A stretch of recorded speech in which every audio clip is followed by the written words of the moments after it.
Welcome to the Virginia is for Laughers podcast, brought to you by X2 Comedy. If you're looking to get more out of your Shenandoah Valley experience, then this is the podcast for you. You'll meet interesting people, musicians, and comedians that perform here and find out more about what you can do and see. Whether you live here or plan to visit, listen to explore what makes our unique slice of heaven. Now here's your host, Don Davis Womack. Hello, Laughers. Joining us today, we have a fascinating guest who plays a crucial role in bringing the magic of what performing arts offers our community. Joining us today is Morgan Mowbray, the Director of Marketing and Branding at the Forbes Center for the Performing Arts located at James Madison University. The Forbes Center features 5 remarkable venues, each unique and acoustically designed to perfection, offering numerous shows, events, and programs. It's a place where you can enjoy extraordinary dance, theater, and music performances by critically acclaimed guest artists and JMU's award-winning faculty members, students, and alumni. With years of experience in promoting live events, Morgan is here to give us an insider's look at the incredible world of the Forbes Center and the multiple of performances and events it offers to enrich our community. Welcome to the show, Morgan. It's great to have you on today. Hi, thanks for having me.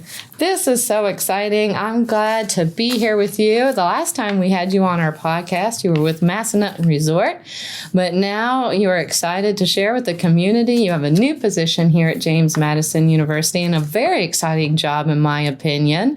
And so I am happy to be here with you to talk about all things the Forbes Center and its beautiful performing arts center that is right here in the heart of the Shenandoah Valley. And as a performing artist myself, I'm really looking forward to this conversation. Are you excited about this? Yes, always. Always a great opportunity to tell everyone what we have to offer, and I appreciate you having me on the show. So yes, I think something we were talking about right before the recording is there are some people that aren't aware that these programs and events and shows are available to the public. Yeah, we are open to the public. We offer a lot of supporting spaces for our students here at JMU, but the stuff that they work on is open for everyone to come and see, and they're always doing incredible work. So I encourage everyone to come check it out. I do too. I've seen several performances here in some of the smaller spaces and the larger spaces, and every time I've come, it's been a fabulous time. So let's get into talking a little bit more about the Forbes Center, shall we? Sure. All right. My first question for you is, can you start by telling us about the Forbes Center for the Performing Arts and its mission in serving the community?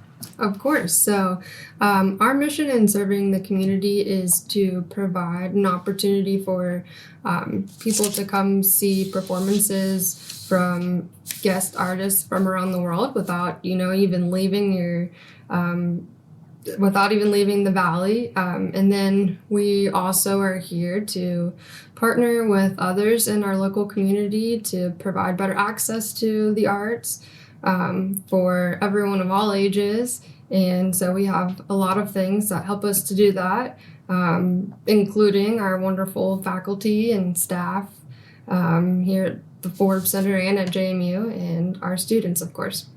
Yes. There's so much to talk about in regards to the Forbes Center. I'm wondering how you can share with us more about how the Forbes Center sets itself apart from other performing arts venues in the region.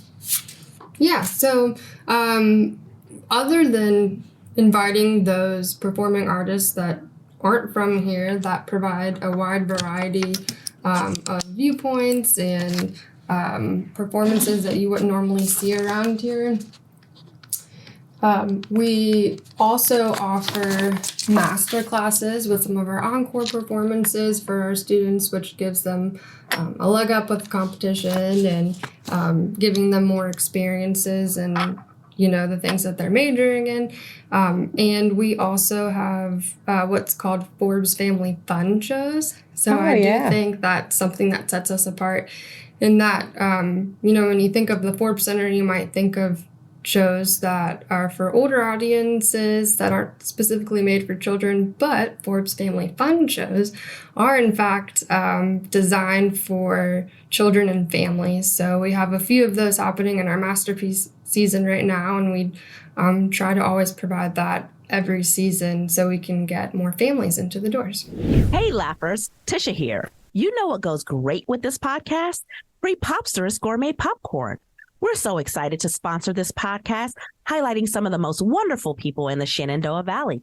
To show our love for you laughers, we're giving you 15% off today at PrePOPsterous.com. That's PrePOPsterous.com. Use promo code LAUGH15. What would be some examples of some of those family events that you have available to the community? If you wouldn't mind sharing some of that with us. Yeah, so for this year, some of our Forbes Family Fun shows, we had one that just passed, but the upcoming shows, we have what's called Earth's Dinosaur Zoo Live. That sounds fun. Yeah, that one will be at Wilson Hall, which is pretty exciting. And that features a live show of puppeteers with huge dinosaurs. That's so cool. Yeah, it looks awesome, and I think I'm going to even go to that too. So that's a fun one. We also have the SpongeBob musical starting in February of next year, featuring our School of Theater and Dance students. So that's a Forbes Family Fun show. And additionally, we have Call of the Wild, illustrated edition based on the book by Jack London. If you don't know what that is, go ahead and check it out. It's a pretty cool story, and I think I'm going to that one as well.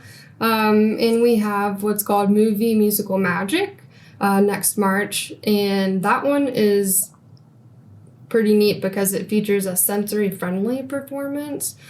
And so that means it offers children and adults with autism spectrum disorder sensory activities or other social learning or cognitive abilities a supportive environment that they can also experience the show along with others. So I just mentioned a few, but there are others. So if you want to check those out, go ahead and get your tickets. Something I'm thinking about as you're talking about that, being, all these programs being available to the community, I'm sure there are some laughers out there probably wondering about parking if they decide to come to some of these performances. There is a garage attached to the Forbes Center. Mm-hmm. Is that open to the public for their shows and events if they have tickets? What should they know about parking? So you can park for free at the Warsaw parking deck, which is right behind the Forbes Center. And then if we have a show at Wilson Hall or the Atlantic Union Bank Center, which we have one coming up soon. Ooh, we'll talk about that in a minute. Yeah, you can park for free at the Warsaw parking deck for Wilson Hall, and then at the Ballard parking deck for the Atlantic Union Bank Center.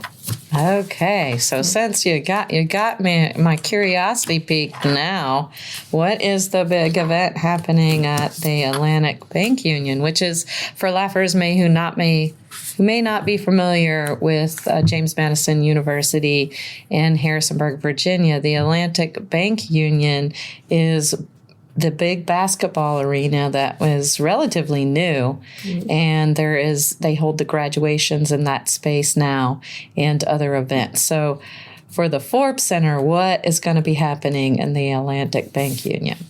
So every year we have what's called JMU Pops, and that is a huge concert put on by the School of Music. And so this year their theme is Stage and Screen. So that's coming up in September, which we're in right now.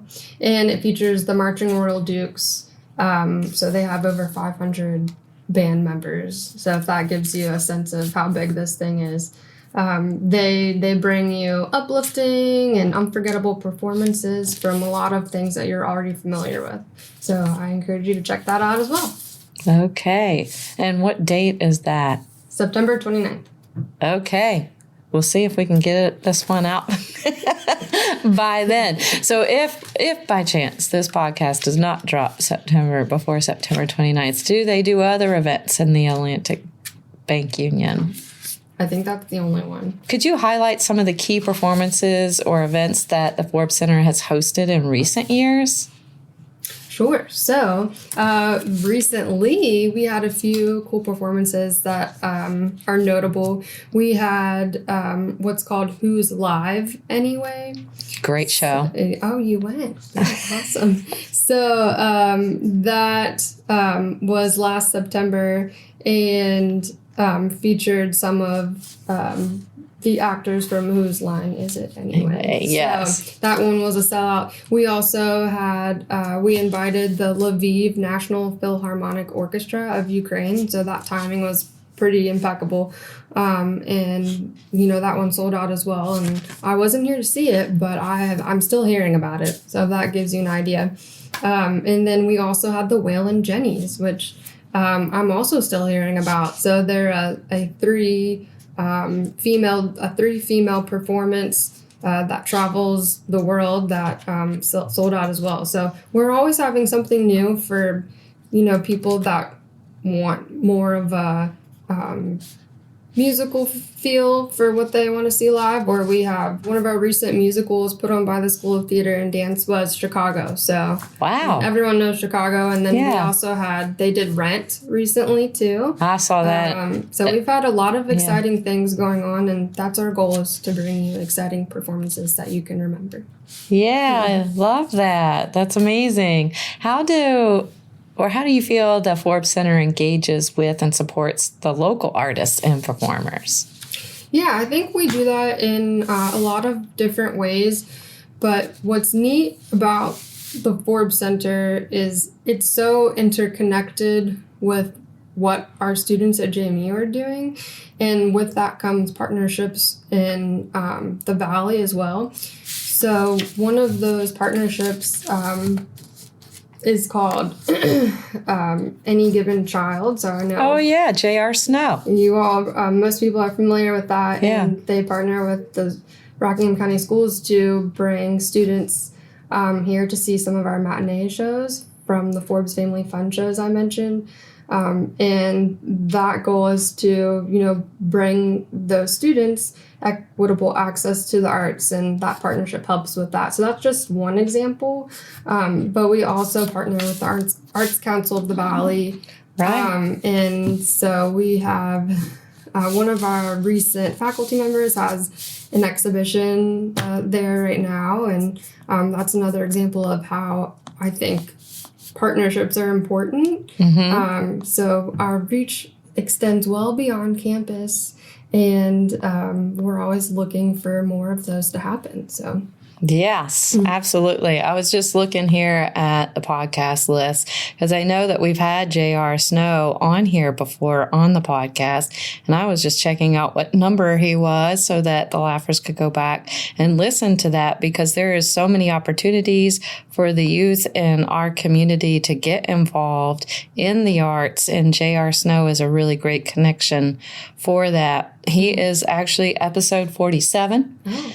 So Laughers can go back and take a look at that and learn more about the youth fine arts here in our area. So thanks for sharing that. That's a great connection. And I love that you all are working with local talent or looking for more partnerships, because we do have an extraordinary amount here in the Valley, which is amazing. In what ways does the Forbes Center contribute to the cultural enrichment of James Madison University campus and the broader community? That's a big question, and there's so many different ways I can explain that. But the best way I can sum it up is that everything we do isn't limited to one. There's not one group of people that work on one thing. For example, we have performances here that involve students, but those students are also working with faculty in different areas of campus. They're also working with local artists or guest artists for a project. So anything that we do is always in partnership with others, because it takes a lot to put on a performance. And the cool thing that I noticed even when I started here was that the relationships that everyone has across campus and through downtown and in other areas of the Valley they're close-knit, and they rely on each other to make their goals happen and to provide these spectacular performances for people to experience. So it's not just one department or one group of people, it's a lot of people that you may not even see on stage or face to face that have put in a lot of work to these incredible things that happen around here. That's true. There is a lot of crew work that happens behind the scenes that make those performances a fabulous experience for audience members. There's stage design and sound and a lot costumes. You know, it takes a village to put a great performance together. Yeah, that's what I was looking for. It takes a village. I agree with that. Can you share some insights into the process the Forbes Center goes through to curate and select the shows and performances that are featured here? I will do my best. However, Regan Byrne, our executive director, is the person that does all of that heavy lifting, and she handpicks all of our encore performances for Masterpiece season.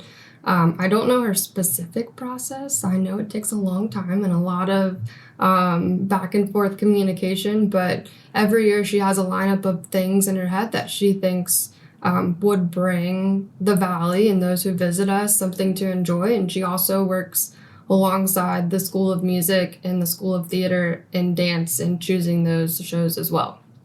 Okay, so there's someone dedicated to that process. Not me. I'm not that person. But I will help market it. Okay, that sounds great. Can you expand on the educational and outreach programs the Forbes Center offers to engage with schools, students, and aspiring artists in the area? Yes. So Any Given Child is one of those partnerships that helps in this arena. And then we also have what's called the Circle of Excellence in the Arts Award. So that's not necessarily a program, but it is something that we partner with the Arts Council of the Valley on, as well as our college, the College of Visual and Performing Arts. So every year we handpick and recognize an individual or organization that has improved the cultural vitality of the Valley. So recently that's been the Heifetz International Music Institute, which is currently at Mary Baldwin University. Oh, great. So it all interconnects somewhere. And so that's another thing that Forbes really focuses on every year, is just focusing on those relationships in areas where we can make a difference in the arts and how we do that. So it's not just us, it's those partnerships with the Arts Council and others in the Valley that help us to do that and provide some recognition for those that deserve it. I really appreciate that you all do that. If there's if there are laughers out there that are listening to this podcast and they're thinking how they can collaborate with the Forbes Center to enhance the performing arts experience here in our region, what would you recommend? What kind of advice or tips would you give them to connect with James Madison University? I would probably start within the College of Visual and Performing Arts, where you can also find our website and information. A lot of our great resources and people who work with others in the community are within the college at JMU. So that's where I would recommend starting. And if not, and you just don't remember, just try jmuforbescenter.com and that'll get you there as well. Great. Could you tell us about some upcoming and exciting projects, performances, or initiatives that our laughers should look forward to at the Forbes Center? Sure. So I have what I think are noteworthy and people should check out, but this is just my personal opinion. I think you should check out them all. So in October, we have a few fun events. We have Sphinx Virtuosi, which is the nation's most dynamic, self-conducted professional chamber orchestra. Wow. We have Pink Martini, which some people may have heard of before. It's a band with a dozen musicians that have songs in 25 languages. Wow. And that has a cross-genre mix of classical, jazz, and old-fashioned pop. All Things Equal, The Life and Trials of Ruth Bader Ginsburg. That's a one-woman show. So November 1st or the 2nd, just so you can write that down. And then I already mentioned Earth's Dinosaur Zoo Live, which is in January. But those are just a few, I think, that are some performances you all should check out. And if I could list them all, we'd be here for a while. So... Yes, we have a booklet here that gets mailed out to, I guess, your mailing list in the community, and it's a nice booklet that showcases the shows that are upcoming at the Forbes Center. And when do they distribute that booklet every year that features and highlights all the events happening at the Forbes Center? Typically in July, after our opening season announcement. Okay. And if someone would like to get the booklet and they don't get it at their home yet, what would they need to do? They can just go to our website and join our email list, and we will make it happen. I like that. You have a big role here in marketing and branding, and it is significant to promote the arts. Can you share some strategies and approaches that have been particularly successful in promoting the Forbes Center? Sure. We have a lot of different audiences and some that we are looking to grow. So most of our audience listen to radio, and some of them are on Facebook, but other social media platforms not as much. So the most successful thing since I've been here is paid social media marketing on Facebook. And then we also do some ticket giveaways with some of our radio partners, and those tend to do well. And all of those initiatives help us to grow our email list and get these wonderful events in your inbox with the opportunity to purchase tickets. Excellent. Yeah, I'm wondering what, for you personally, is most exciting about your work here? I think the fact that if I can get what we're doing in the front in someone's face that has never even heard of us and get them here into the doors, into a seat, and to experience this, and just to see the excitement on their face of, wow, I can't believe I just saw that show. Like, it was so amazing. I want to come back for more. That right there is what drives me to market things like this, is reaching people that haven't experienced it before, and knowing that my work or my ad or whatever I did influenced them enough to purchase a ticket and to visit us, or even just to inquire about more info. Right. Do you personally have a background in the arts? Were you in theater when you were young? I was. When I was little, I actually was an actress at the Blackfriars Playhouse before it got renamed to the Shenandoah American Shakespeare Center. Mm-hmm. So I was very young. And then beyond that, I decided I was not meant to be in an actor role. So that's where that ended. You decided to go behind the scenes. Yes. And now you have a little one. She's about 17 months now. Mm-hmm. Yeah, she keeps me busy. Does she seem theatrical? Oh, yeah. She is much more dramatic than I am. So we'll see what happens.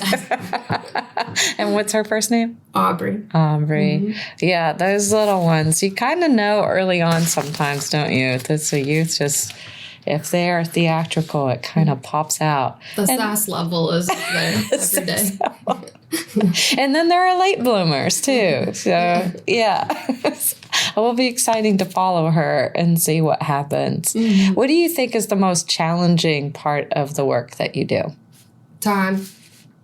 And what do you mean by that? Just it takes a lot of time? No, there's not enough time in the day to do everything, to market everything. You know, I have to pick and choose what's more important and what will benefit the people that are coming here the most. So and also marketing those things that need a little extra help. So just that balance of planning and also, you know, putting out fires and trying to get tickets, people to buy tickets for things that aren't selling as well as we thought is challenging. And what are some things you do to overcome that? I think that would be very valuable to share with people that just are doing events in general. some ideas and things that you think are successful strategies in terms of marketing events? I have a few different ways to go about that. I usually have like a list of marketing tools that I have ready that I can just plug and play info into and send it out into the world. So that could be a paid social post where I'm just grabbing copy and pulling a set audience list from Facebook to help with that. Or if I need more student tickets for a performance, I'll have a TV slide template ready to go and push that across campus. So those kinds of things, just having a list of what you know will work in your marketing world and getting that out there as quick as possible. Yeah, I think that's so key. And each kind of industry is a little bit nuanced. And even within the Performing Arts Center, there's theater, and then there's music, and there's dance. And sometimes those audiences cross over, and then other times are very a specific niche. Yeah. And when you're dealing with that as a marketer and a brander, how do you overcome that challenge and figure out if it's a crossover, an audience, or you need to target a specific niche audience? That's a great question. So I think usually just from the beginning of your marketing journey, you have your different buckets of audiences that your brand pairs the best with.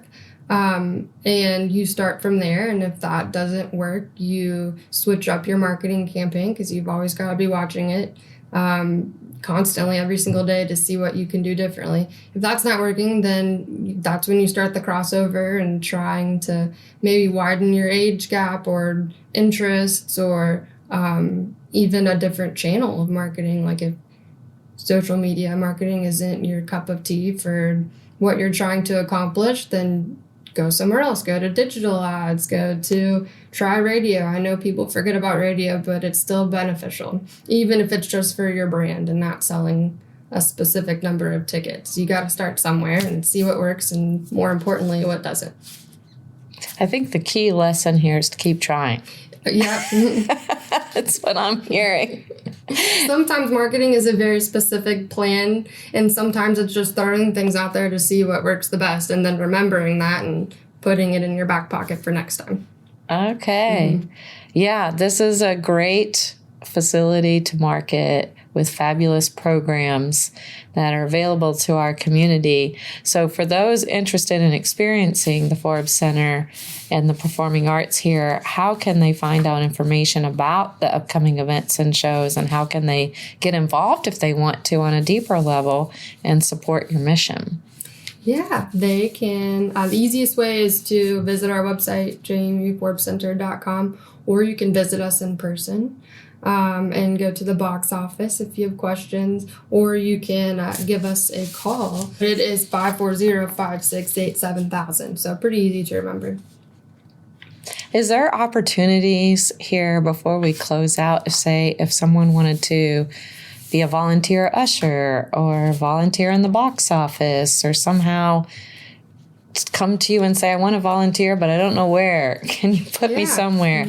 If there's a laugher out there who's just like, I would like to get involved in the arts, or I would like to get involved in the arts again, and it's been a while, and I would be interested in volunteering my time, who should they call? They can call the box office, or they can visit our website. We're always looking for volunteer ushers, and that's probably your best bet to getting your foot into the door, literally, and seeing how you can help. So I would start there. Okay. And if they volunteer, I guess they get a free ticket to the show? They do. Can't forget that. That's right. There's one reason of many to come volunteer at the Forbes Center and get involved with what you have going here, which is pretty great. This has been amazing. Is there a social media presence they can follow? Yes, we have a Facebook page, Forbes Center at JMU. And if you want to even go deeper into that, into all things art, you can follow JMU Arts on our Instagram. Which I also cross-post a little for Forbes, since we always have students involved in our shows. So those two, check those two out. Okay. And the website again, if you can say that one more time for us. jmuforbescenter.com. Beautiful. Laughers will have all that information for you in the show notes as well. Plus, we'll have for you that discount promo code LAUGH15 so you can buy the delicious gourmet popcorn at PrePOPsterous.com. That's PrePOPsterous.com. And that will be in the show notes for you also. And thank you for coming on the show, Morgan. This has been super fun chatting up all things the Forbes Center today. What a wonderful array of numerous shows, events, and programs, and dance, theater, and music you all offer to this community. I am so grateful for that and our time today. Thanks again for coming on the show. Thanks for having me. You bet. And Laughers, again, to get more information on all that the Forbes Center offers to you, please visit jmuforbescenter.com. That's Forbes, Forbes, center.com. And then don't forget to snag that discount on PrePOPsterous using promo code LAUGH15 at PrePOPsterous.com today. That way you can munch on it when you join me on next week's episode. And lastly, and most importantly, thanks for tuning in, Laughers. Out of all the podcasts out there, you picked us, and we think that's pretty darn special, just like you. Until next time, keep smiling. Bye. Bye. Thanks for tuning in to this episode of Virginia is for Laughers podcast, brought to you by X2 Comedy. We'll be dropping a new podcast every Wednesday, so check back for another uplifting episode. Come to an X2 Comedy show or let us bring one to you. To find out more, head to x2comedy.com. Be sure to share this podcast with a friend, and until next time, cheers.